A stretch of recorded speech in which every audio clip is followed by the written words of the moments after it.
Y bien, ya se encuentra con nosotros también la doctora Lidia Carmet Bome.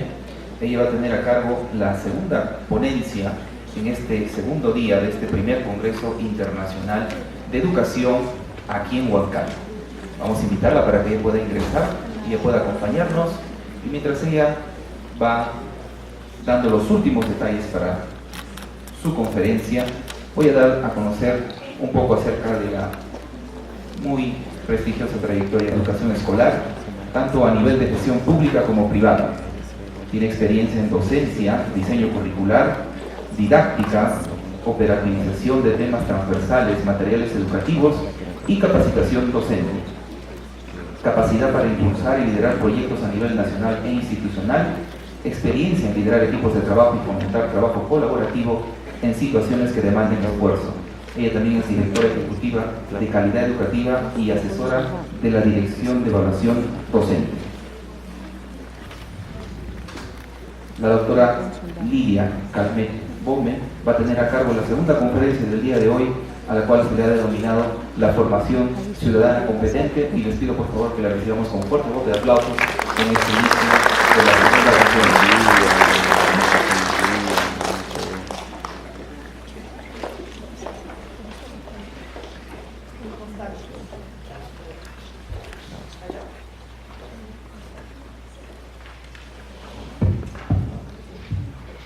Buenas tardes, ¿cómo están?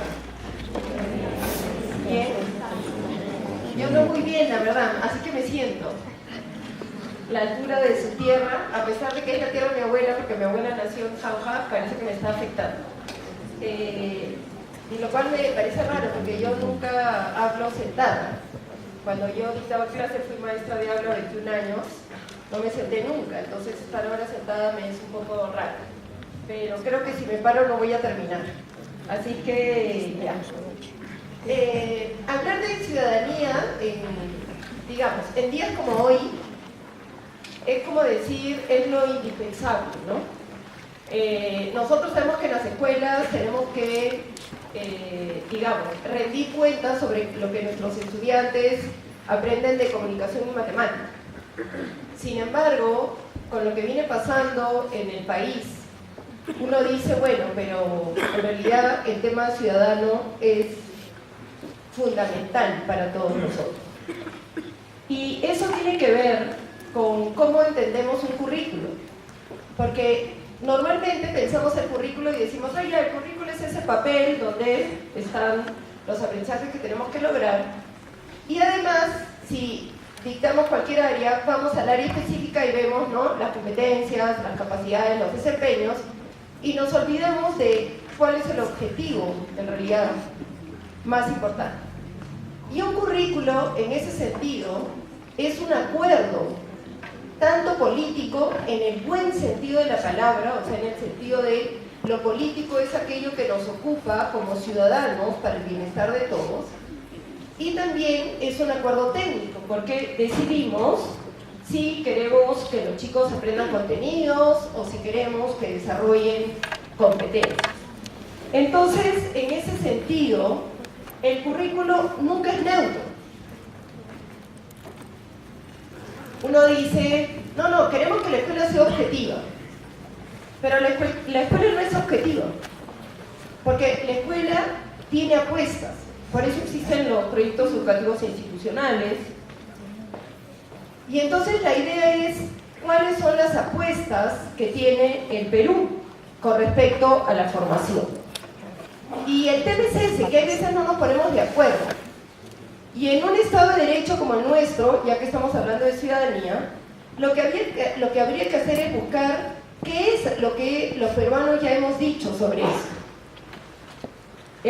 Y en ese sentido, ¿no es cierto?, la Ley General de Educación nos dice que la educación debe promover, como ustedes pueden leer ahí, la integración adecuada y crítica de las personas a la sociedad para el ejercicio de su ciudadanía en armonía con el entorno.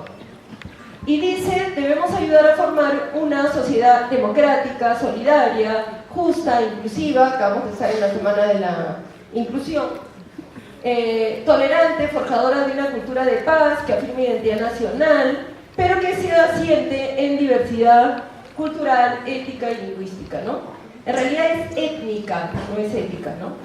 Y entonces lo tenemos claro, o sea, nosotros queremos que después de estar en o pasar por una educación formal, nuestros estudiantes deben poder integrarse a la sociedad, pero dice integrarse de una manera crítica. Yo quiero que ustedes tomen en cuenta todos estos aspectos, porque luego cuando veamos qué hay que hacer en las escuelas, ahí es donde comenzamos las dificultades, porque queremos que se integren de manera crítica, pero cuando en la escuela tenemos estudiantes que son muy críticos, no siempre nos gusta tanto. O sea, hay que aceptar. O sea, no nos gusta tanto cuando quieren hablar de tanto e intervenir en tanto, ¿no? Pero, por otro lado, también tenemos el Proyecto Educativo Nacional, que justo ahora estamos discutiendo cómo hacer uno nuevo hasta el año 36, y en realidad también dice, ¿no? En realidad, lo que nosotros queremos es formar, ahí está en negritas, ciudadanos participativos, fiscalizadores y propositivos. O sea, eso es lo que tenemos que hacer, es decir, con una serie de principios, con una serie de habilidades, con una serie de conocimientos, finalmente lo que queremos es que sean ciudadanos que participen, ciudadanos que fiscalicen y ciudadanos que tengan propuestas. Y cuando uno revisa los proyectos educativos regionales, porque ustedes saben que luego del Proyecto Educativo Nacional se hicieron proyectos educativos regionales, en realidad las cosas no son muy distintas. Se piensa también y se dice, ¿no? Yo quiero formar ciudadanos, o sea, todos estamos de acuerdo en que queremos formar ciudadanos. Y dice que puedan proponer cambios, que puedan preservar el ambiente, que puedan promover el diálogo intercultural y el reconocimiento de pueblos originarios, además de ejercer y defender derechos ciudadanos, propiciando la equidad de género. Este concepto de equidad de género que tanto se conversa alrededor del currículo nacional, resulta que también está en muchos proyectos educativos regionales. Y entonces el currículo, hoy, el que está en vigencia en primaria y que se busca estar en vigencia o implementar el próximo año, tiene una serie de enfoques. Los enfoques son como está ahí el dibujito, como un paraguas. Es decir, es lo que nos permite enfocar sobre cuál es ese tipo de sociedad que queremos alcanzar. Y luego de eso se dice ya, pero eso es como muy etéreo, ¿no? Queremos que todo suceda, pero ¿qué aprendizajes tenemos que lograr? Y entonces, ustedes tienen esos enfoques transversales, ¿no? Que uno diría, deberíamos estar todos de acuerdo, pero en el fondo no estamos todos de acuerdo. Porque, por ejemplo, el primer enfoque es un enfoque de derechos, pero ya yo más de una vez he dicho que hablamos mucho de derechos. La verdad, cuando ustedes hacen encuesta a los chicos dicen que se habla mucho de derechos, pero que en realidad en la práctica no los ejercen, ¿no? Y hablamos de un enfoque inclusivo, pero fíjense ustedes que tenemos que festejar una semana de la inclusión. ¿Qué significa que tenemos que festejar una semana en la inclusión? ¿Que el resto del año no somos inclusivos? ¿Que una semana lo tenemos que recordar? En realidad, un enfoque de inclusión lo deberíamos recordar absolutamente todos los días. Además, si ustedes leen bien, ese enfoque de inclusión no solo habla de personas que pueden tener alguna discapacidad, sino que reconocen que todos nosotros somos diferentes y que la escuela nos debe incluir a todos en nuestras propias características. Pero últimamente, ¿qué cosa vemos? Que etiquetamos a los chicos, ¿no? Es hiperactivo, es hiperinclusivo, ¿no? Yo he entrado a clases, porque yo veo muchas clases, y de repente encuentro cosas como, bueno, tienen que entender que acá no todos pueden hacer lo que deben hacer, porque esos tres son inclusivos. Y yo siempre volteo y le digo, no, son niños. Pero se dan cuenta que como es como si lo tuviéramos todo ahí muy claro, pero en el fondo, cuando vamos a nuestras escuelas, no todo está ahí. Está en declarativo. pero no todo lo realmente lo miramos. La interculturalidad no solo tiene que ver con disfrutar de otras comidas, otros bailes, ¿no? La interculturalidad tiene que ver con entender que los pueblos tenemos diferentes maneras de ver las cosas. Y cuando uno realmente es intercultural es cuando se abre a esas otras maneras de ver y busca cómo enriquecerse de esas otras maneras. ¿Qué de esa otra cultura me puede a mí hacer mirar el mundo de otra manera? Igual con la equidad de género, igual con lo ambiental, con la orientación al bien común, con la búsqueda de la excelencia. Es decir, el currículo nos pone una serie de metas, una imagen de sociedad a la que queremos lograr. Pero lo aterrizamos en un aprendizaje concreto. O sea, ¿qué queremos que logren los chicos en la escuela? Este aprendizaje, por si acaso, es uno de los 11 fundamentales y es tan importante como aprender a comunicarse o aprender matemática o aprender a leer, a solucionar nuestros problemas desde un punto de vista científico. Y dice, miren ustedes, tenemos que, voy a leer los rojitos nomás, ¿no?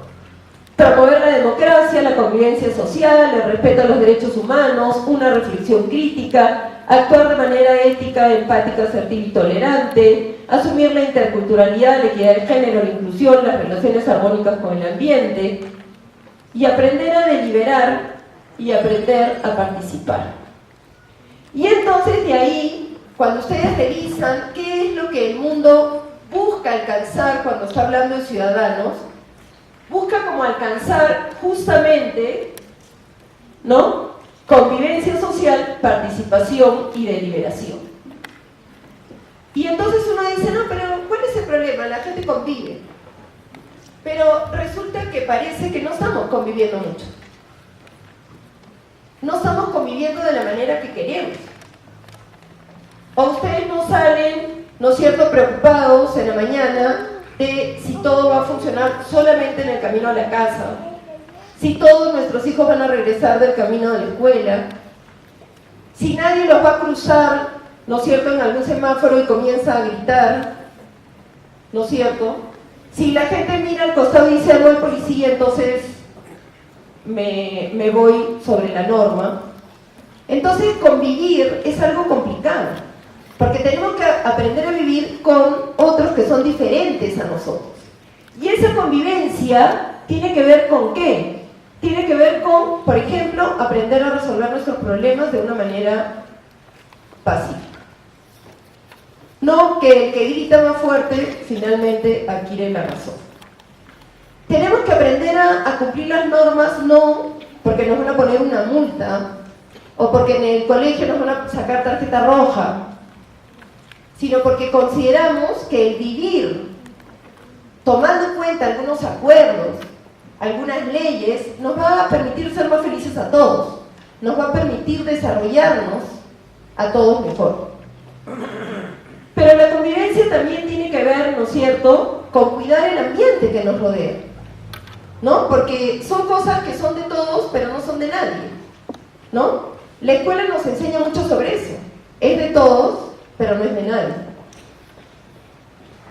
Pero además de eso, tenemos que aprender a deliberar y en realidad, si nosotros vemos, sin dar ningún nombre propio, ¿no?, pero vemos a nuestros representantes, digamos, políticos, que deberían deliberar, ¿qué cosas los escuchamos? Que hablan, que no tienen base, que de repente publican cosas y nosotros vemos que eso no era tan cierto. Entonces la deliberación no es un bla, bla, bla, no es yo creo, tú crees, él cree. La deliberación tiene que ver con que nosotras las personas aprendamos que tenemos que generar una posición propia, pero que esa posición tiene que estar enmarcada en una serie de principios, pero que además tiene que tener lo que llamamos una información razonada. Tenemos que deliberar en base a un razonamiento. Por eso es que, por ejemplo, el pensamiento crítico es tan importante, porque nos permite evaluar nuestro propio pensamiento. ¿Será cierto eso que estoy diciendo? ¿La lógica que estoy teniendo con esto será realmente lógica o me estoy equivocando? Y realmente tenemos también que aprender a participar. Nos quejamos de que algunas cosas no funcionan, Pero finalmente cuando tenemos que nosotros involucrarnos, ¿qué hacemos? Mejor no. Cuando le preguntan a los chicos si se quieren meter en política, ¿qué dicen? Que no. Muy pocos dicen que sí. O sea, la visión que tenemos de este afán ciudadano de resolver nuestros problemas. También podemos tener representantes, eso es obvio, pero nosotros también como que no lo estamos logrando. Y algunos me dicen, no, es que hay que enseñar ciudadanía en la escuela. Y yo le digo, discúlpame, pero ciudadanía existe desde... ¿no? Yo salí del colegio hace como casi 30 años, no más, 36 años. Yo llevé educación cívica. ¿Ustedes llevaron educación cívica? Sí, ¿no? Y me dicen, no, hay que enseñar valores. Dígame, ¿ustedes a alguno en la escuela les dijeron que era bueno ser corrupto? Es obvio que no, ¿no? O sea, el valor de la honradez está en la escuela hace mucho tiempo. El valor de la verdad está hace mucho tiempo. La idea de cuidar la vida está hace mucho tiempo, no es que no lo hemos hablado. Entonces, lo que deberíamos preguntar es qué cosa está pasando. ¿Por qué si lo hablamos? ¿Por qué si lo decimos? ¿Por qué si tomamos exámenes con respecto a qué dice la Constitución o cuáles son los derechos básicos, no estamos realmente logrando formar los ciudadanos que queremos? Una de las razones principales es porque ese aprendizaje no se puede aprender como si se aprendieran conceptos. Los aprendizajes que tienen fuertemente cuestiones de valores y de principios se aprenden con el modelado, se aprenden viviéndolos. Y entonces ahí es como que estamos en un círculo vicioso, ¿no? Porque le decimos, lo van a aprender viviendo, pero la sociedad donde están viviendo no nos gusta. Ya, pero si no cambia la sociedad, ¿cómo van a tener nuevos modelos? De allí que la escuela se convierte en un espacio fundamental. Y entonces yo les diría que para trabajar esto tenemos que tener algunas ideas fuertes. Tenemos que reconocer que todas las personas somos sujetos de derecho. Es muy fácil decirlo y muy difícil ponerlo en práctica. Ser un sujeto de derechos es reconocerle a la persona que solo por el hecho de haber nacido tiene derechos. Y que es un sujeto, no es una media persona. Y lo que pasa es que cuando hablamos con los niños o los adolescentes, siempre los pensamos como que les falta algo. Son niños, les falta crecer. Son adolescentes, les falta madurar. Pero hay que comenzarlos a verlos de otra manera. Son personas completas. A la edad de 8 años, a la de 15 años, así como yo a la edad de 55 años. Pero además tenemos que reconocer al otro como un otro legítimo, con todo lo que viene en el paquete, con su forma de ser, con sus tipos de inteligencia, con sus propias experiencias de vida que les lleva a hacer algunas cosas. Pero la escuela se ha caracterizado por, en general, querer homogeneizar. El uniforme escolar es una de las características, queremos que todos van igual. No sé si ustedes han visto una caricatura de un famoso educador que además es caricaturista que se llama Tonucci. Y él tiene una famosa caricatura donde entran los niñitos y todos entran chiquitos, ¿no? Y los pelos parados, largos, tal, igual, ¿no? Ropas diferentes. Básicamente lo que se ve que son unos más gorditos, otros más flacos, etcétera, etcétera, ¿no? Y entran a algo que dice la escuela, pero que parece una fábrica. Y todos salen igualitos. O sea, todos los hemos buscado poner igualitos. Y entonces, la pregunta es si realmente así estamos reconociendo que cada uno tiene derechos diferentes. Perdón, tienen los mismos derechos, pero somos diferentes. Y efectivamente, uno de los problemas que tiene el país es que todavía no nos decidimos a defender la institucionalidad, ¿no? Frases como roba pero hace obra. Lo repetimos. Entonces, realmente, el tema de defender a ultranza la ley, si yo no estoy de acuerdo, hay mecanismos para cambiarla, claro. Pero no es que si no me gusta yo no la cumplo, porque imagínense qué país, ¿no? Pero bueno, todo eso nos lleva entonces a, antes que pasar acá, les quiero pasar a algo, y después retrocedemos a esto. Cuando a ustedes le preguntan, ¿cómo aprende a leer un niño? ¿Qué decimos? Leyendo, pues.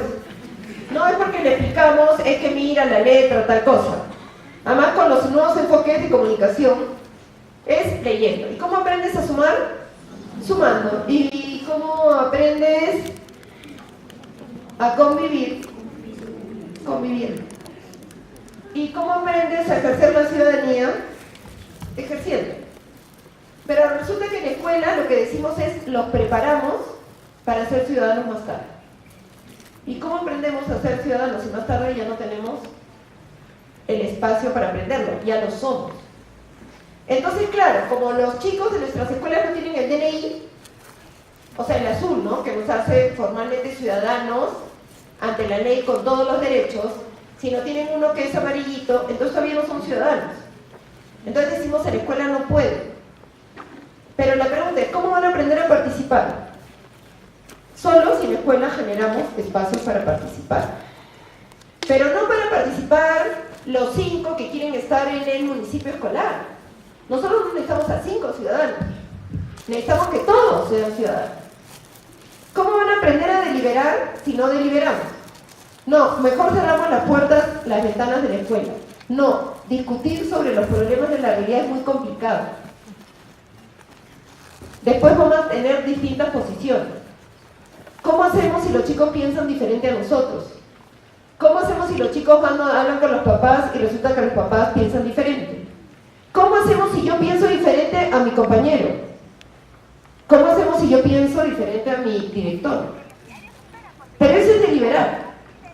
Deliberar es poner un asunto y poder discutir sobre el asunto en base a una serie de principios, de conceptos, etc.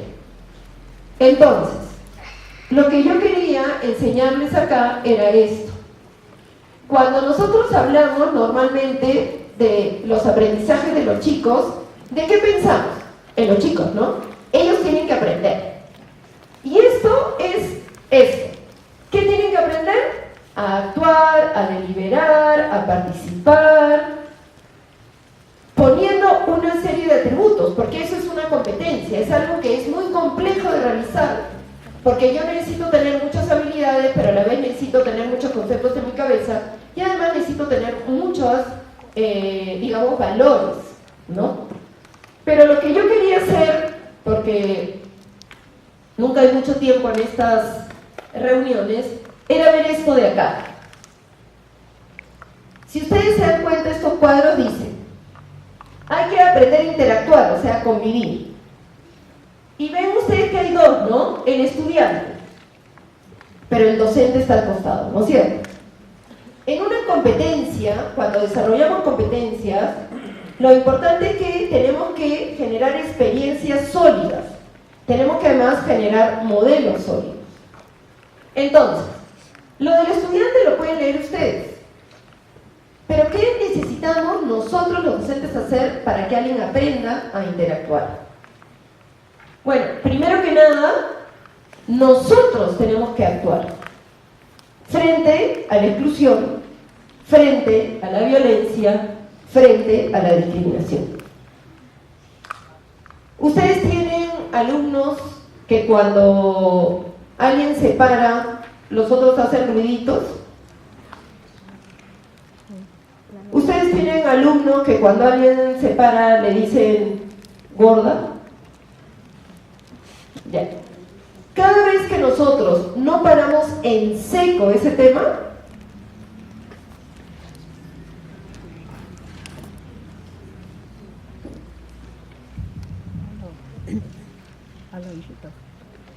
entonces, si los chicos ven un mundo que excluye, Ellos pueden entrar a estas escuelas, ellos no pueden entrar a estas escuelas. ¿Cómo van a aprender a vivir sin excluir? Pero además, queremos que aprendan a valorar la diversidad. ¿Realmente nosotros aceptamos la diversidad en todas sus expresiones? Yo hoy día estoy sentada porque realmente creo que estoy con soroche. Pero en mi casa mi madre decía que yo era hiperactiva. O sea, todo el día corría, saltaba, volvía, tornaba. Yo pienso que mis profesores de la escuela se deben haber vuelto locos. Ya. Hoy dicen que porque las características de la sociedad están cambiando, se tiende a que hay chicos muy movidos. Ya. ¿Qué queremos? Que no sean movidos, ¿no? No es que, él es así, él es movido, a ver, esas son sus características. ¿Cómo vamos a trabajar con él? Es más, algunos lo que hacen es recetar pastillitas, ¿no? El famoso Ritalin, porque así como va a ser, como nosotros. Yo el otro día escuchaba, me contaba una acompañante, porque yo tengo un proyecto, que hace 2 años que ella trabajaba en una escuela, unas chicas decidieron cortarse el pelo muy pequeño. Y fueron reprendidas por la escuela, porque ya no se podían hacer la cola, el moño y ponerse el lazo. Y solo las dejaron entrar a la escuela si se pusieron una vincha del mismo color que era el lazo en la cola. Entonces yo digo, queremos que los seres humanos aprendamos a respetar a todos los demás cuando somos adultos. Pero a veces hacemos cuestiones en la escuela que mandan otro mensaje. Yo siempre, cuando hago o pregunto esto, yo siempre digo, a ver, quiero que se paren todas las mujeres que usan falda. Ahorita. Ahorita no tengo, pero yo sí uso falda. ¿Ahí? Levanten la mano, las que están en falda. Yo sí uso falda, ahorita no tengo. Ahora levanten la mano las que están en pantalón. Ahorita todas. Ok. ¿A cuántas de ustedes no las dejarían entrar al colegio si fueran mañana? Fueran estudiantes. ¿No te salió? ¿No? Porque tienen que ir en falda. Pero ¿ustedes por qué usan pantalón? Por el frío. ¿Y las chicas? Yo uso pantalón estando en Lima, que no hace tanto frío. Me encanta la falda, dicho sea de paso. Pero ese tipo de cosas son las que hay que pensar en la escuela. O sea, si realmente queremos vivir en la diversidad, respetar la diversidad, a mí me gusta hacer tal cosa, a mí me gusta hacer tal otra, tenemos que dar mensajes de que la diversidad es bienvenida. Pero, por ejemplo, queremos que los chicos aprendan a construir normas, esa dice la capacidad. Y no solo es que lo dice el currículo peruano, si ustedes revisan los currículos en el mundo, te dice fundamental que los seres humanos aprendan a construir y defender sus leyes. Ya. ¿Dónde tienen que aprender a construir sus leyes? Escuela. En la escuela. Digo, ¿no? Porque es un aprendizaje básico. Bien. Ya. Yo he encontrado a profesores que van a las librerías y compran esos letreros de cuáles son las normas. Levantar la mano para hablar, no gritar, no pegar, ¿no? Y yo le digo, ya, ¿y cuándo han discutido el reglamento interno? Ni muerto, pues, eso lo tienen que cumplir nomás. Hay un autor que es muy bueno, que se llama Toro, y Toro dice, para cumplir las normas hay 3 cosas que hay que hacer. O las hace un representante tuyo, entonces como lo hace el representante, yo lo he escogido, entonces la cumplo. O las haces tú, claro, si yo las he hecho, me parecen importantes, si las cumplo. O entendemos la bondad de la norma. ¿Qué significa la bondad de la norma? Que yo entiendo que esa norma nos permite ser más felices a todos. Nos permite alcanzar los objetivos. Una escuela siempre tiene 2 objetivos, ¿no? Que se produzcan los aprendizajes esperados y que además aprendamos a socializar y a convivir. Entonces, no creo que todos los años tengamos que discutir el reglamento escolar, pero, o cambiarlo, mejor dicho, pero conversar con los chicos sobre por qué eso es algo bueno para todos, debería ser indispensable. Una vez yo era tutora, yo he sido tutora 20 años creo, ¿no? Y los chicos de quinto medio me dijeron, Lilia, no entiendo, ¿por qué tenemos que entrar al colegio un cuarto para las 8? Esto es el colmo, no nos han preguntado. Ah, ya les dije. A ver, el colegio comienza un cuarto para las 8 y termina a las 3:15. Ok. Dígame, ¿qué hacen en la tarde? Entonces los chicos, yo voy a natación, yo hago tal cosa, yo hago tal cosa. O sea, todos hacían un montón de actividades. Entonces le dije, ya, desde ahora no vamos a entrar a un cuarto para las 8, sino vamos a entrar a un cuarto para las 10. La mitad de la clase, pero eso sí, no vamos a salir a las 3:15, sino a las 5:15. La mitad de la clase se levantó y dijo que ni muertos. Porque ellos tocaban el violín, jugaban básquet, o sea, tenían un montón de cosas en la tarde y querían tener su tarde libre. Entonces yo le dije a los chicos, ¿se dan cuenta por qué entramos al cuarto para las 8? Porque si entramos más tarde, lo que todo el mundo quiere hacer, no necesariamente lo va a poder hacer. Y desde ahí el tema de la entrada dejó de ser un tema con mi clase. ¿Por qué? Porque nos dimos el espacio justamente para entender que si yo quiero que alguien construya normas, no podemos usar la norma como coacción, tarjetas de distintos colores, no hace cumplir la norma, vas a hacer esto, sino como el convencimiento de que eso me va a permitir alcanzar los objetivos. Y para eso, además, tenemos que tener claro que las normas no son inmutables. Porque uno cree que las normas están escritas en piedra, pero si fueran así, la esclavitud todavía seguiría existiendo en el mundo. Por otro lado, queremos que los chicos aprendan a resolver sus conflictos, ¿sí o no? Esa es parte de la convivencia. Ya. ¿Dónde aprendemos a resolver conflictos? Resolviéndolos. ¿Qué hacemos cuando vemos a dos chicos en el patio peleando? En los niños lo hizo 1000 veces. Eso no se hace, dense la mano. Pero lo que hay que hacer es saber, hay que aprender a resolverlo. No hay que evitarlo. Y en eso nosotros debemos ser un modelo. Es decir, debemos darle algunas estrategias para que aprendan a hacerlo, pero sobre todo, nuestras escuelas deben ser modelos de resolución pacífica de conflictos. Los conflictos entre nosotros los profesores se resuelven de manera pacífica. Con los conflictos que alguna vez se dan entre los profesores y los directores. Por ejemplo, cuando se designaron a nuevos directores hace 4 años, surgieron muchos conflictos en la escuela, porque el director venía con una serie de cuestiones, la escuela tenía una serie de prácticas. ¿Cómo se resolvieron esos conflictos? ¿Se resolvieron? ¿O se quedaron ahí abajito y cada cierto tiempo salen? ¿Se hicieron bandos en la escuela? No lo sé, cada uno conocerá su propia práctica, pero la pregunta es cómo los chicos van a resolver sus conflictos si no ven modelos donde el conflicto es bien aceptado. Sí, tenemos distintas maneras de ver, yo creo que esto les hace bien, el otro profesor cree que les hace bien, pero nos sentamos y conversamos para tomar alguna cuestión. Queremos que los chicos aprendan a deliberar, y creo que esto debe ser lo más difícil para nosotros los profesores. ¿Por qué? Porque para que alguien aprenda a deliberar, yo tengo que omitir dar mi propia opinión. Pero ¿cómo nos han formado en los pedagógicos o en las universidades?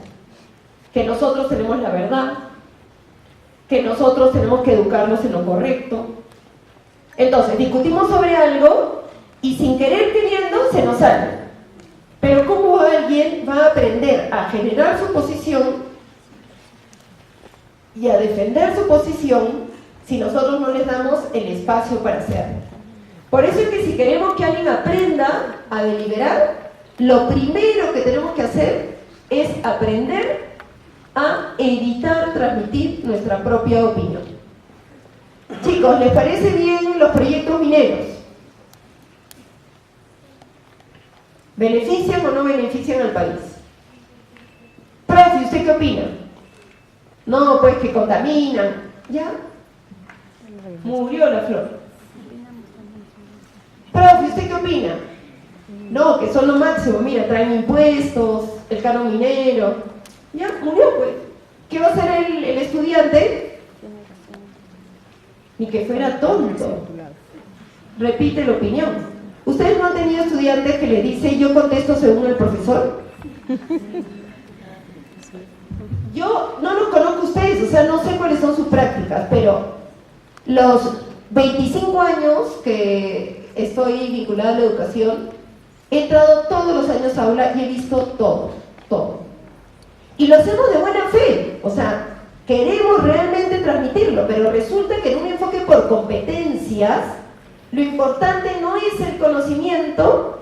Claro que tenemos que tener conocimiento, porque si no, ¿cómo podemos opinar? Pero lo importante es que cada persona de manera autónoma aprenda a resolver situaciones complejas. Si no le damos ese espacio en la escuela, ¿en dónde lo va a aprender? Esa es la pregunta de los 10 millones.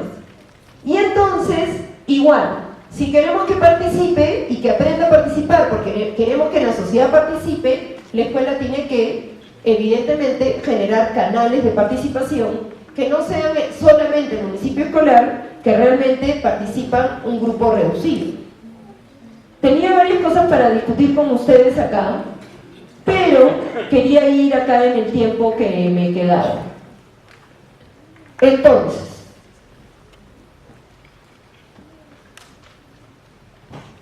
si el currículo no solo es el qué, sino el currículo es el cómo, porque es un acuerdo también técnico de qué hay que hacer para que se logre, lo que tenemos que tener claro es que hay que tener o hay que generar experiencias en nuestras escuelas que tengan estas características, que sean eficaces en sí mismas, pero que entre todas sean convincentes y que generen programas coherentes.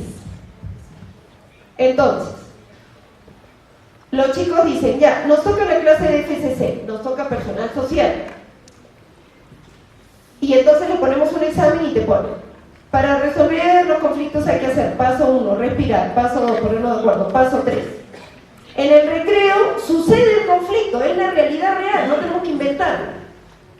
¿Qué deberían hacer ahí? Resolver su conflicto. Pero como están en aprendizaje se van a equivocar. ¿Y qué debería pasar entonces? Que estemos nosotros para acompañarlos en ese aprendizaje. Que estemos nosotros, no me refiero a los profesores de personal social en primaria, que somos todos en general, o los de FCC, sino de todas las personas que están en la escuela. Todas. Para poder realmente resolver un conflicto hay que autorregular emociones. La autorregulación de emociones se va a hacer en las horas de persona-familia o se va a hacer en cualquier momento. Pero normalmente, ¿qué cosa sucede? Que los profesores, como estamos partidos en áreas, sobre todo en secundaria, ¿qué hacemos? Le vamos a decir al profesor de allá, se lo vamos a decir a tu tutor. Pero no es así. Porque ¿quiénes son los responsables que salgan personas con autorregulación de emociones, que salgan personas con una ética firme, que salgan personas ciudadanas? Todos, absolutamente todos nosotros. Entonces, el tema tiene que ver con que trabajar el aprendizaje de ciudadanía no es tan simple como que alguien le diga los procesos didácticos son estos y hay que aprender esto, sino que hay que realmente reflexionar sobre cuál es la cultura de la escuela. Realmente estamos generando un respeto profundo. Hay que ver las prácticas de la escuela. Realmente son participativas. Por ejemplo, en mi escuela, donde yo trabajé 12 años, mis alumnos me evaluaban 2 veces al año. Tal cual, no creo que era ni chiste ni poco importante. Esos resultados iban a la directora de la escuela. Y la directora de la escuela me citaba y me decía, mira Lilia, esto está muy bien, pero esto tal cosa, los chicos dicen tal o cual. ¿Por qué? Porque ellos son parte del proceso, ellos deben tener opinión en el proceso. Porque además queremos que sean fiscalizadores. En la escuela, ¿qué es lo que ellos tienen que fiscalizar? Muchas cosas, pero entre otras, si nosotros estamos haciendo bien nuestro trabajo. Pero eso a veces, ¿no? ¿Cómo nos van a ellos a evaluar? ¿Por qué? Porque ellos son los que están ahí del otro lado y ellos son los que están viviendo la clase que nosotros hacemos, ¿no? Y yo quería entonces contarles un poco cuáles son las tensiones que vemos en torno a la ciudadanía, ¿no? Nosotros tenemos que acompañar a los chicos en el desarrollo de su identidad, de sus propias apuestas de vida. Incluso hay esta idea de que ellos tienen que hacer su propio proyecto de vida. Y ahí hay una tensión en la escuela entre la libertad y lo que nosotros consideramos adecuado. El ser humano, una de las características del ser humano de esenciales es su libertad. Eso es lo que nos caracteriza. Lean ustedes también la Constitución y ahí está, que es uno de nuestros derechos básicos. Pero, ¿tiene libertad para decidir lo que quiere o nosotros tratamos de, está bien, pero mira, se está equivocando, entonces se tiene que ir ahí, porque lo queremos ayudar? Pero está en tensión entonces esta idea de yo quiero formar seres libres que tomen decisión, pero a la vez no quiero formar. ¿Cómo hacemos? Es un juego difícil y ahí nos tenemos que mover. O por ejemplo, la ciudadanía tiene que ver mucho con el espíritu comunitario, el bien común. ¿Pero eso lleve a anular la individualidad? No. No, porque somos individuos. Claro. Pero si potenciamos la individualidad, ¿en qué momento comenzamos a pensar en el bien común? Entonces tenemos que jugar entre esas dos cosas. O por ejemplo, tenemos que desarrollar, algunos dicen, ¿por qué hay que desarrollar ciudadanía? Solo formemos personas que sean empáticas, asertivas. Pero hemos visto que la ciudadanía tiene que ver mucho más con otras cosas. Claro que tenemos que ser empáticos, tenemos que ser asertivos, tenemos que ser solidarios, pero tenemos que aprender a deliberar sobre nuestros asuntos públicos y aprender a participar. Entonces, las habilidades socioemocionales no bastan, son necesarias, pero no bastan. O por ejemplo, típica atención en la escuela: si no cumple con sus deberes no tiene derechos. Es más, no tienes derecho a hablar porque no hiciste la tarea. Pero ¿cuáles son las características de los derechos humanos?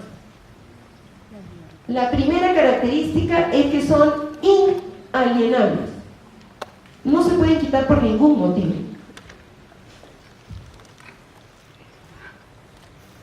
Pero además, ¿cuáles son los derechos que con mucha facilidad trabajamos en la escuela?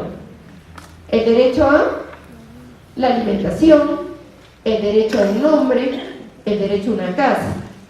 Ya, cuando un chico a los 16 años te dice no me quiero confirmar, bueno, hay un derecho que es el de la libre creencia, pero ya no es tan fácil.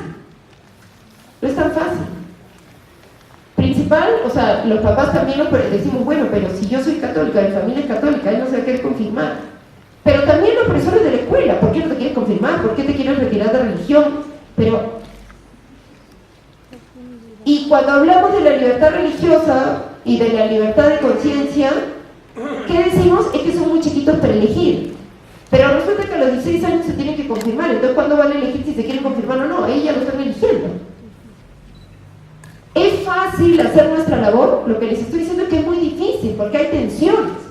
Si creemos que formar ciudadanos es simplemente pararnos y decir los artículos de los derechos de la persona son tales, los derechos humanos son tales y los chicos los copian, los valores son tales y llevamos la escuela de letreros, no son cosas que no hayamos hecho antes. Los hicieron en mi época y yo entré al colegio en el año 70. Y resulta que los que están saliendo ahora en noticias sobre lo mal que estamos en el país no son los jóvenes, porque siempre decimos que los jóvenes están como medio perdidos. Y yo siempre digo, bueno, no sé, los que están en la cárcel son los de 60. Los del escándalo político de ahora no son de 18, no son de 14, no son de 20. No sé cuántos años tendrán, pero me parece que son por lo menos de mi edad. ¿No? Y por último, una tensión entre eso mismo. ¿Cómo hago para convencerlo de que estos valores son importantes, pero sabiendo que el valor no se puede transmitir, sino que el valor se tiene que construir desde adentro y asimilar? Por eso es que se habla de la ética, o sea, de la posibilidad de cada ser humano de reafirmarse en sus propios valores. Entonces, con todo esto lo que les quiero decir es esto. Cuando estamos en un enfoque por competencias, que tiene que ver con actuaciones complejas, pero que tienen que ser actuaciones autónomas, pensadas, que las tenemos que ver cuando no estamos nosotros.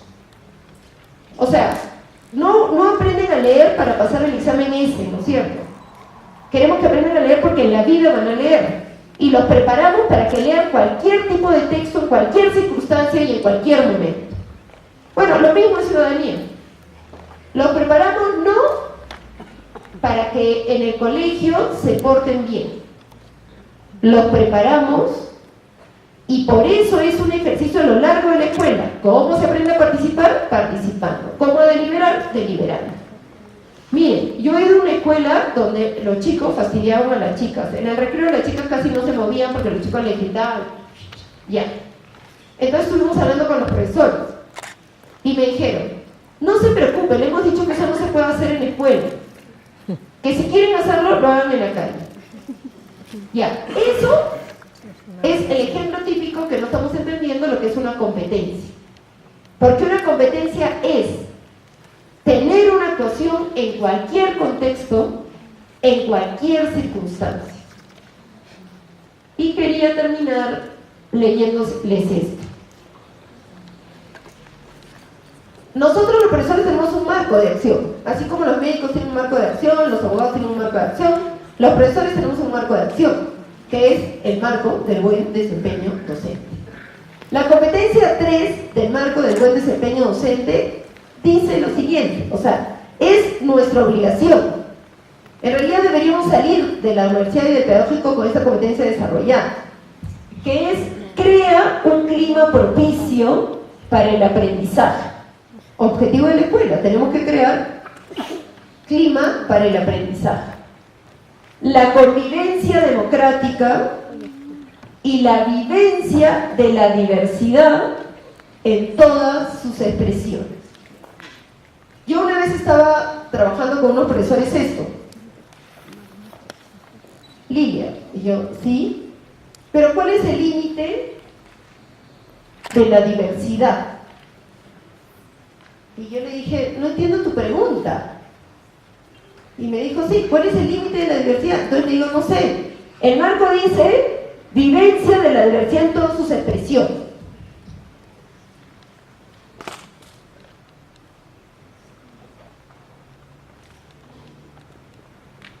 Eso es lo que dice el Estado peruano que nosotros debemos lograr en todas nuestras escuelas.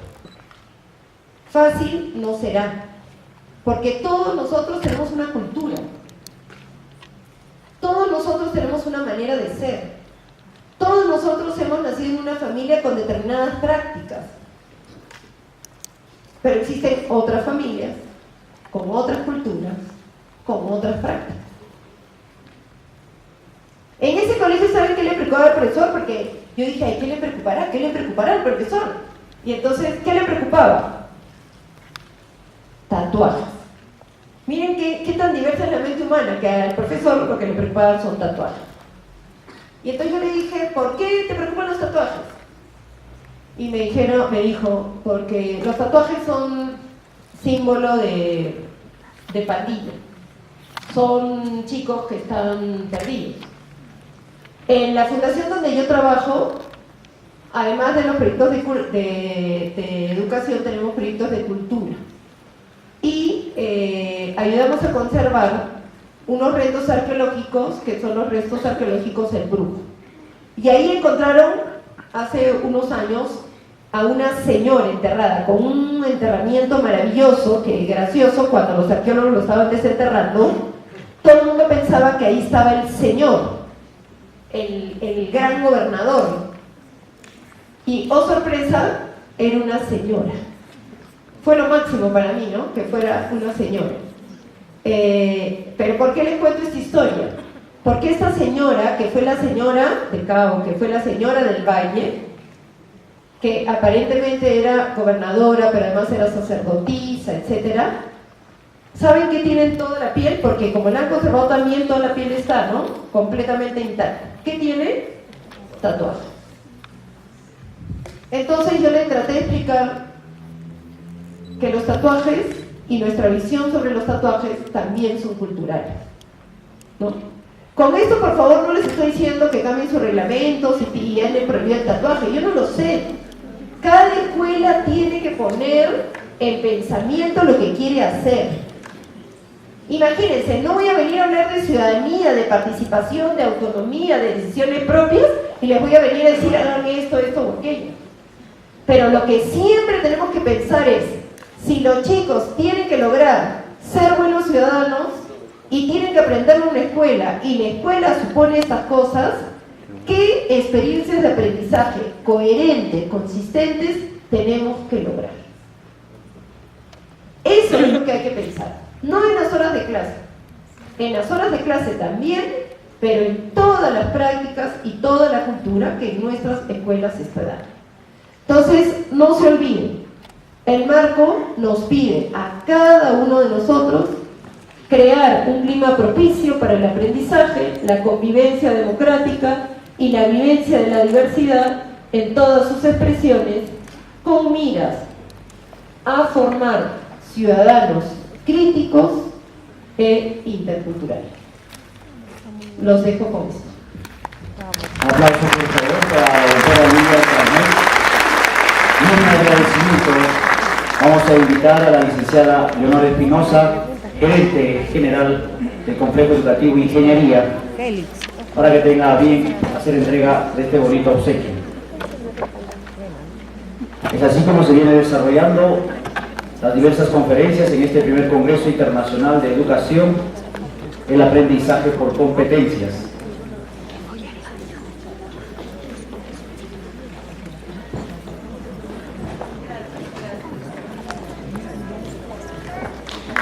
Fuerte los aplausos, por favor.